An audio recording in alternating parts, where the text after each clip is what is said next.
श्रीमद् भगवत गीता यथारूप हिंदी में अध्याय 2 गीता का सार।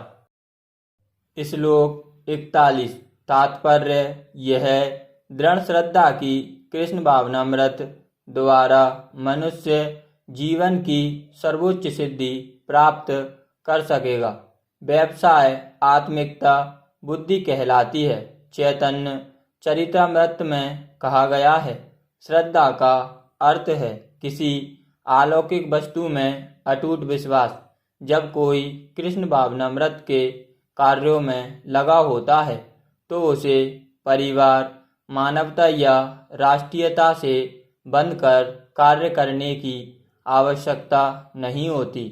पूर्व में किए गए शुभ अशुभ कर्मों के फल ही उसे सकाम कर्मों में लगाते हैं। जब कोई कृष्ण भावनामृत में संलग्न हो तो उसे अपने कार्यों के शुभ फल के लिए प्रयत्नशील नहीं रहना चाहिए। जब कोई कृष्ण भावनामृत में लीन होता है तो उसके सारे कार्य आध्यात्मिक धरातल पर होते हैं, क्योंकि उनमें अच्छे तथा बुरे का द्वैत नहीं रह जाता। कृष्ण भावनामृत की सर्वोच्च सिद्धि देहात्म बुद्धि का त्याग है। कृष्ण भावनामृत की प्रगति के साथ क्रमशः यह अवस्था स्वतः प्राप्त हो जाती है। कृष्ण भावना भावित व्यक्ति का दृढ़ निश्चय ज्ञान पर आधारित है।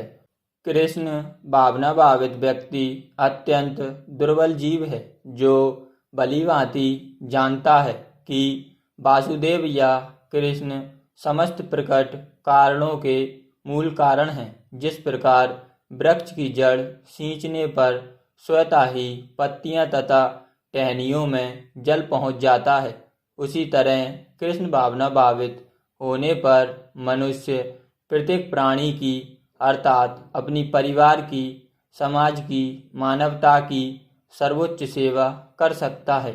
यदि मनुष्य के कर्मों से कृष्ण प्रसन्न हो जाए तो प्रत्येक व्यक्ति संतुष्ट होगा, किंतु कृष्ण भावनामृत में सेवा गुरु के समर्थ निर्देशन में ही ठीक से हो पाती है, क्योंकि गुरु कृष्ण का प्रामाणिक प्रतिनिधि होता है, जो शिष्य के स्वभाव से परिचित होता है और उसे कृष्ण भावनामृत की दिशा में कार्य करने के लिए मार्ग दिखा सकता है। अतः कृष्ण भावनामृत में दक्ष होने के लिए मनुष्य को दृढ़ता से कर्म करना होगा और कृष्ण के प्रतिनिधि की आज्ञा का पालन करना होगा। उसे गुरु के उपदेशों को जीवन का लक्ष्य मान लेना होगा।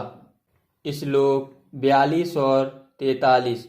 तात्पर्य साधारणतः सब लोग अत्यंत बुद्धिमान नहीं होते और वे अज्ञान के कारण वेदों में कर्मकांड भाग में बताए गए सकाम कर्मों के प्रति अत्यधिक आसक्त रहते हैं।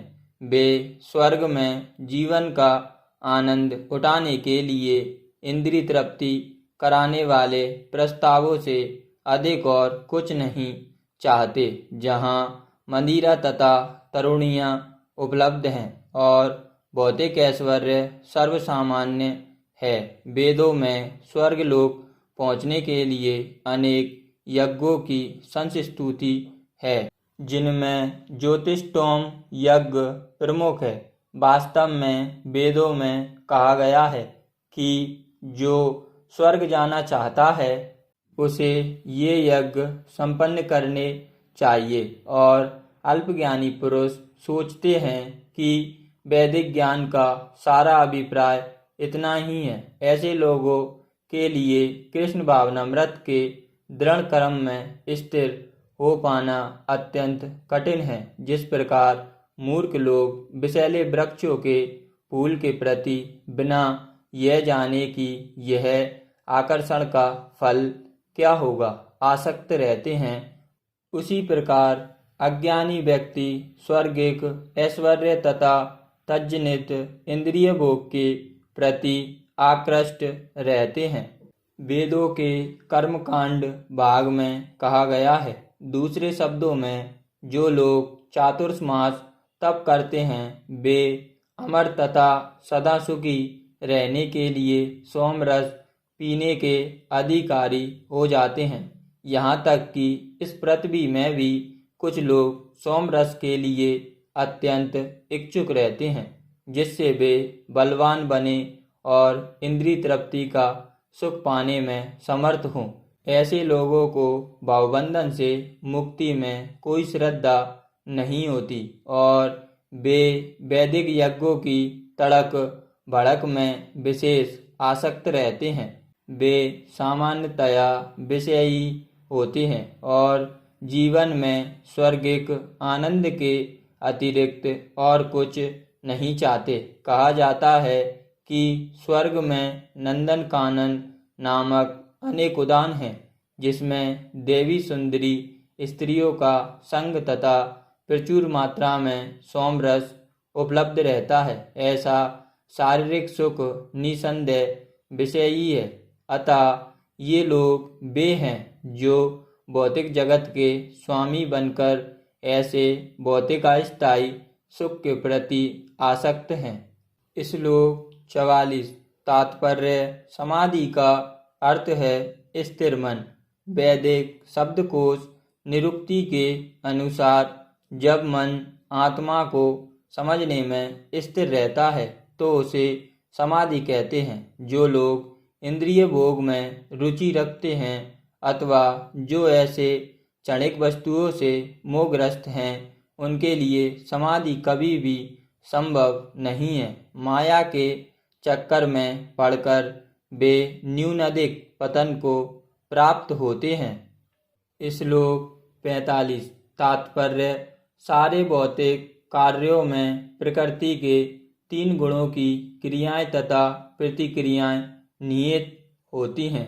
इनका उद्देश्य कर्म फल होता है, जो भौतिक जगत में बंधन का कारण है। वेदों में मुख्यतः सकाम कर्मों का वर्णन है, जिससे सामान्य जन क्रमशः इंद्रिय तृप्ति के क्षेत्र से उठकर आध्यात्मिक धरातल तक पहुंच सके। कृष्ण अपने शिष्य तथा मित्र के रूप में अर्जुन को सलाह देते हैं कि वह वेदांत दर्शन के आध्यात्मिक पद तक ऊपर उठे, जिसका प्रारंभ ब्रह्म जिज्ञासा अथवा परम आध्यात्मिकता पर प्रश्नों से होता है।